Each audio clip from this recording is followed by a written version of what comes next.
Welcome to another episode of Little Talks, your weekly dose of marketing news and insights from Littlefield Agency.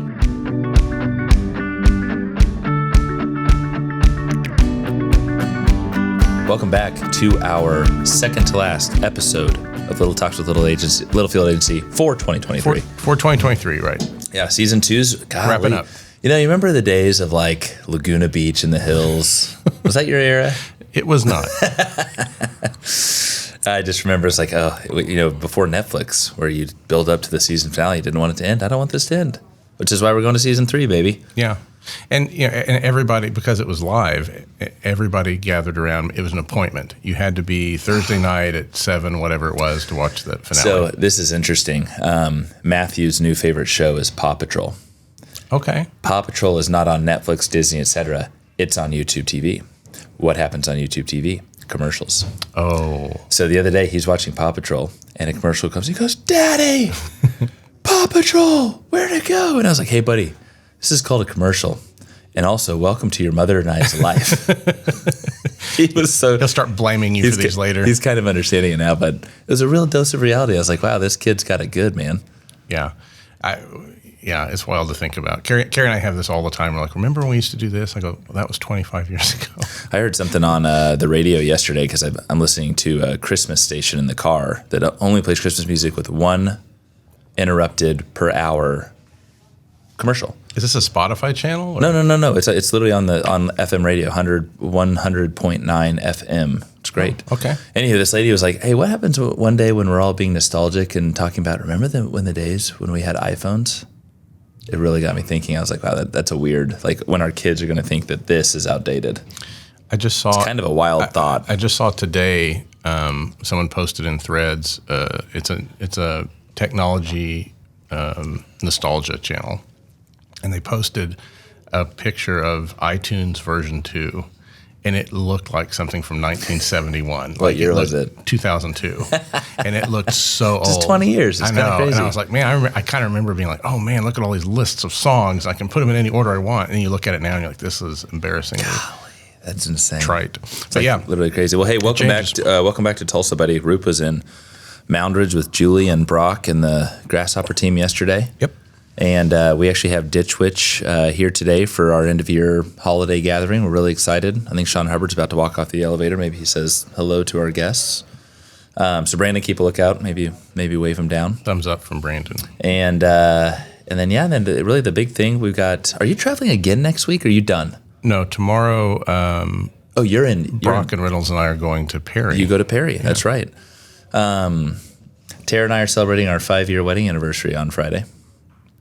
You know how I knew 5 years. I knew this because in my memories on my phone, it shows you this day 5 years ago. We were at your party. It's a hell of a party. I think it was Saturday. It was a Saturday. It was is that Sean Hubbard? And it was a great party. Yes, sir. Oh, look at this. Cameo appearance. With the most amazing sweatshirt. We are live, buddy. How are you? Live time. Welcome to the camera, Sean Hubbard from Ditch Witch with an amazing Ditch Witch Happy Holidays sweatshirt on. That's right. Yeah. Happy holidays, everybody. We told Brandon to wave you down. Oh, yeah? Yeah. Good deal. I know. Hey. I'll come say hi in a little bit. Sounds good. Good to see you, buddy. Yep, good luck. So, yes, we got Sean in the house. Got the Ditch Witch crew coming. And I'm really impressed with that sweatshirt. That was amazing. It's like you knew he was going to be on air today or something. What a good plug. If you're listening, it was like an ugly sweater type design. It had a big tree, but it had like a trencher on it, and I think a drill was at the bottom under like presents. It was kind of cool. I love the blue. Yeah, and it was blue. Yeah. So it's good having Sean here. The Ditch Witch people are amazing. It's going to be a great day. Like I said, someone's been paying Tara 5 years to be with me, which is kind of crazy. Is it you? No. I think it's my dad. I only had to pay the first few years. Someone else picked up the payments. I don't know who it is. It's a mystery group. Well, cool. Anyway, then next Tuesday we have our annual leadership offsite. Wednesday is Trent's second annual, and then we coast into the Friday holiday party. Yeah, Christmas holiday party. Yeah, it's winding down this year. Woo, but still God, it's flying. I cannot believe it's next week is the last full week. As a reminder to our listeners, we are closed between Christmas and New Year's. An added bonus perk here at the agency. Great time for our employees to enjoy some time with their family and their loved ones and recharge. And we hit the ground running in 2024. It's crazy. We do have a digital trend topic for you today. Yeah, the last real one. I mean, next week we have Trent in, and we have, I think, a pretty good agenda with him. Did I copy you on that yesterday? Yeah. That looks really good. I haven't heard from him, but I feel good about it. Even if he just does one he of kinda those things, teased it. it's No, going to be it's- great. Yeah. Next week's episode will be longer. I'm going to say probably around the 30-minute mark, maybe even a little bit Maybe longer. 40, yeah. Maybe 40. But you got the VP of marketing for an amazing American manufacturing brand, and we got to make the most of our time with him here because it's not every day that he's in Tulsa. So Trent, as you're listening to this today, we can't wait to see you. We are very excited for the day together, and got a lot of good stuff next Wednesday. We do. Yeah. Also, one quick note, we have new headphones. If you're watching the video, these Yeah. things are amazing. Yeah, they're We're incredible. working on some echoing problems, which is no big deal. I'm just kind of in my head right now, but They look good. They feel, most they're importantly, comfortable. they feel good. Our other headphones were not comfortable. what I like about these cords, it reminds me of the old home phones. Oh, yeah, the coiled Yeah, up. the coiled up. I didn't know that when I bought them, but they are very comfortable. Trent, you'll see him next week. Yeah. Trent will be our first. We bought a third for guest speakers, and Trent will be the first to don it. Yep. Okay. Digital right. trends. Topic Number one. number one and only. Love There it is. This week's topic is about your website. And if you are in charge of your Read website. the headline. You want me to read the headline? And read the actual. You want me to read version. the one my original headline? I got a great story on this. Go ahead. Okay. The original headline, and this is on, I think it went up on LinkedIn yesterday, is your website sucks, and here's how you're going to fix it. And I have an amazing story. We wrote this blog post a year ago and sent it to prospects. And someone emailed me back and was so pissed and was like, our website does not suck. Anyway, I went to the website. It totally sucks. And I can't believe you'd send this. And I was like, hi, first off, that was not aimed at you. That was a general topic. Secondly, I'm so glad that we got you to open and engage with our email. Yeah, Please unsubscribe. Please unsubscribe. If you're that upset. I thought you were going to tell me it's because it said sucks. Because I changed it to stinks. Yeah, is what it says. today's is stinks. Very politically correct. But the concept here is that if you're a marketing manager or you're new to your position even, and you're taking kind of inventory of the tools at your disposal, it's possible and likely that you're looking at an outdated website. And I think a lot of folks, when they build their website, they think it's kind of done. Oh, that was a big investment of time and resources, and it's done. It just kind of sits there and it runs.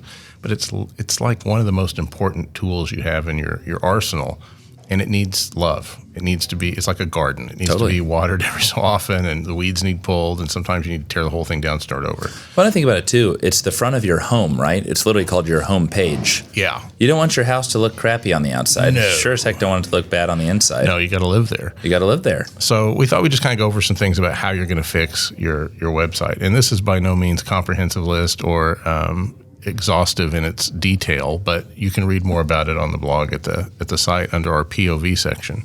But the first step in fixing your site is acknowledging that it's outdated and has a problem. Yep. The first step in any problem is acknowledging that it's a problem. But sometimes that's hard for folks, and people have ownership of those sites that they remember when they worked on it 8 years ago or whatever it was, and they feel like an ownership of it. But acknowledging that it's outdated or that it's not performing the way it could be or should be anymore is the first step. Well, Ruben, and I think through it, a lot of B2B manufacturers do have outdated websites. Yeah. There's nothing wrong with that. It's just we live in a visual world and we live in a technological world, and you need to keep that living and breathing and updating, et cetera. If it's been 8 years, it's for sure time to update your website. If it's been 1 year, we just launched our website a year ago, and what are we about to launch? New website. Our new website. Yeah. Design trends have changed, functionality has changed, technology has changed. And we tell our clients every 2 to 3 years, it's a healthy endeavor to think through, even if it's not a complete website overhaul. We understand it's expensive, but looking, and I think a good second point here, your target audience, right? Yeah, like who you talking to, because that can shift over time too. Product services can change, your audience can change. Who are you actually talking to? Who's your audience built for? So first, acknowledge that you have an outdated or old site. Second, let's start fresh. Who are you talking to, and who should their website be speaking to when they experience it? And this one's a real big one, especially for us. You want to make sure the right people internally are in the boat with you. Like not every department has to have a say in what's happening on the website. In fact, that's generally a recipe for disaster. Total recipe for disaster. You need a couple of cooks, two people that trust each other and have a good finger on the pulse of the business that can represent it and the brand and communicating to whoever's building your website. Because when you've got more than that, we generally find that's tough to manage. We have a new rule actually for you guys that you can have one or two quote unquote cooks in the kitchen. Yeah. And here's the thing, right? You get this site launched, and then you hear from Bobby in IT or whoever in HR, and like, well, this isn't right, and this. You're trained accordingly. You can make any update you want. We may not agree with it, but that's your call as the marketing director. But yeah, when you get, I remember when I first started 7 years ago, there was a website project, and I think 20 people were involved in the decision-making process on the client side. Yeah, I know you remember that one. I won't name names. They don't look good. And the other thing that'll happen there is, when you want to know your audience, you want to know how they want to experience your brand or your service. When you've got every department head represented on this website job, your website tends to look like your org chart, and that's not helpful for most people. It's a great point. Anyhow, that one's tough, but that's something that definitely helps. It's a good time to revisit your site's content, any video elements, podcast, news, blogs, FAQs, etc. And if there's one of those categories you don't have that you're like, man, all of our competitors have a really good FAQ, we should do that. Do it. This is the time to kind of don't just shuffle the chairs around. Like start from a position of who's the audience, what do they want to hear from us, and what content do we need to really communicate that? Yeah, and keep in mind, and we talked about this a couple of weeks ago in the sense of how your B2B buyer is an actual human, right? The content on your homepage and then how different it is from your product page, and then how your thought leadership section, et cetera. It's all different. Think of the sales cycle on your website. When someone first lands, they don't immediately need to be sold. Unless they actually need a part or a piece of equipment from you, that's fantastic. But you want to leverage that marketing funnel on your website. There is a time and place for product features and benefits. But I've seen some B2B manufacturers where you land and it says, hi, I'm Littlefield Manufacturing, and you scroll down and here's our tech specs. Not ready for that. No, not never for me. And we they haven't officially signed, but we are about to sign a client, and we were talking about in the sense of when those people want to be sold. It's not right away, and you've got to appeal to their buyer journey, right? Understanding how they're moving through.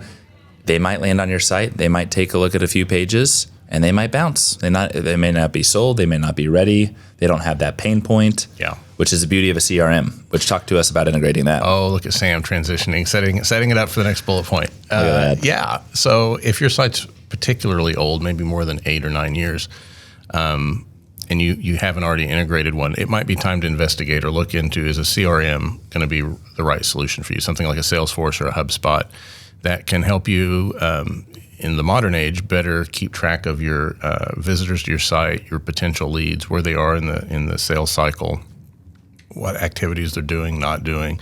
It serves a few purposes. One, just like I said, to track leads, but two, for the data, because that's getting harder and harder for folks to get through things like Google Analytics with privacy changes and cookie changes out there.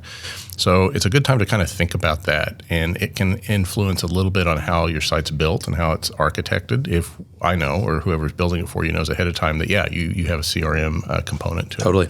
Absolutely. I mean, and we've talked about this before many months ago. So many B2B manufacturers that I talk to on a weekly basis in the prospective world don't even have a CRM. Yeah, I think they still do the old spreadsheet way. A lot of sites that's daunting. Have been built in the past. They're like digital pamphlets basically, and they could work a lot more.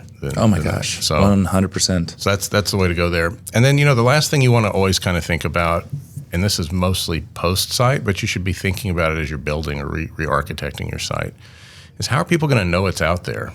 Are you paying attention? And I hope you are. Whoever's been helping you build it is paying attention to SEO, your social media presence, any email marketing that you have, and any paid ad strategy. You can put the site out there and you'll get a good number of folks through just organic traffic. And those are pretty good leads, honestly, because they've searched you out. Absolutely. But there's some people that don't even know you exist. And to get in front of them, you got to have some sort of distribution strategy or paid strategy that helps that happen. So that's kind of the kind of key thing to making sure you're fixing your site and it's actually working for you. You've built a nice, I'm going to call it mousetrap, and then you've got to get some cheese to get people to come there. I love that. I've never used that before. Yeah, you can have that. That's actually really okay. I appreciate it. Well, and here's the thing. We actually, another kind of foundational rule that we've established here at the agency, when we sign on a new website project, which, those are few and far between these days, you have to have ongoing budgets to drive those people, to give them the cheese to get them into your quote unquote trap. It's so important. I mean, you spend $100 to. Someone told me yesterday, I was on a call, and they got a quote from an agency for $400,000 for a website redesign. They got someone else to do it for $150,000. But here's the thing: you spend all that time, energy, effort, and money, and then you don't drive leads to your website. What's the point? It's the worst. It's throwing a party without anyone coming. So you have to send out invites. Look at you People today. have to come in. I love an analogy. You know this. But you were really firing them up today. So like that's kind of it. Those are the basics, and there's a lot of other stuff that happens in between. A lot of different talents that come together to bring websites and the website distribution and the content and all that to life. But step one, and you probably have a gut feeling about it. Man, it's been a while since we've updated our site. Or you've come in and you're like, when was the last time we built this site, or the site was built? Well, it was, I don't know, I can't remember. That probably happens a lot. In fact, I know it does, because we have clients that come in and tell us that. We see it all the time. Yeah. And here's the other part. If you've just launched your website a month ago, 6 months ago, a year ago, it's still time to iterate. It is just feed it content, feed it great. I mean, it is so important to, I'll say, feed the beast. Feed the beast. And feed the beast. And, there are some, if you do have a newer site, there are some half steps you can take here that are completely valid. We look at a thing called growth-driven design. Yep. Where we Great point. try to constantly look at the analytics and activities happening on the site, and if they're not aligning with things we had planned or wanted, do we make adjustments as we go? And that doesn't mean rebuilding the whole site. That means looking at a particular page or shell or piece of content, saying, hey, this isn't working the way we want. Let's spend a month reworking this out. It's just like your media plan, right? Yeah. If there's a media tactic that isn't working, you take that money and you reallocate it to something that is working well. That's the ever-evolving strategy of media, and it's a great point for websites. Yeah, but if you have a really old site, though, that one probably won't work. But it's a good way to move forward without having to break the bank every 4 or 5 years. That is a great point. Okay, the countdown begins until next Wednesday. We're 8 days away. We've got Trent from Grasshopper, and we've got our final episode of the year, and it's going to be a hell of a good one. Yes, it will. Okay, we will see you then. Thank you for listening. We look forward to it. Adios. And that's a wrap. We hope you've enjoyed our little chat and found ways to grow your own marketing strategies. Remember to subscribe wherever you listen to podcasts and follow us on social media @Littlefield Agency.